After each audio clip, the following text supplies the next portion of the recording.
აზრებს ძალა აქვს და ისინი ჩვენს ცხოვრებას მართავენ. შეგინიშნავს, რომ ერთი შეხედვით უბრალო შემთხვევითი აზრი გონებაში გიტრიალებს. და ამ აზრს მოყვება უამრავი ცუდი ემოცია. ეს არა მარტო ფსიქოლოგიური, არამედ ნევროლოგიური პროცესიც არის. ტვინი ამ აზრებს იმახსოვრებს, ყველაფერზე რეაგირებს, არც ერთი არ ავიწყდება. რას იწვევს მავნე აზრები? ქრონიკული დაძაბულობა. უაზრო შემაწუხებელი ფიქრები პირდაპირ იწვევს კუნთების დაჭიმვას, გაღიზიანებასა და გამოფიტვას. ძილის დარღვევა.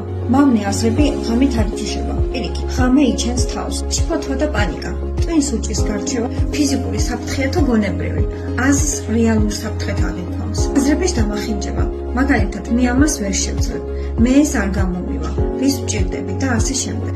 და ამით იწყებს საკუთარი თავის შებრალებას და უარყოფას. გიწევს ამ პრობლემებთან გამკლავება. ტკივილები, დაღლილობა, თავბრუსხვევა, გულისცემის აჩქარება. ეძებ მიზეზს, მაგრამ ვერ პოულობ.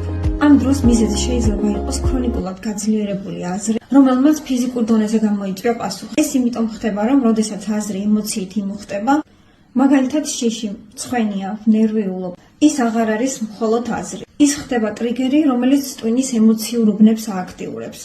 იწვევს შფოთვას და ააქტიურებს სტრესის ჰორმონებს. შედეგად კი ვითარდება შფოთვითი აშლილობა, დეპრესია, ნევროზი, უძილობა ან ფსიქოსომატური ტკივილები. ამ შემთხვევაში რა შეგვიძლია გავაკეთოთ? დააკვირდეთ ცუდა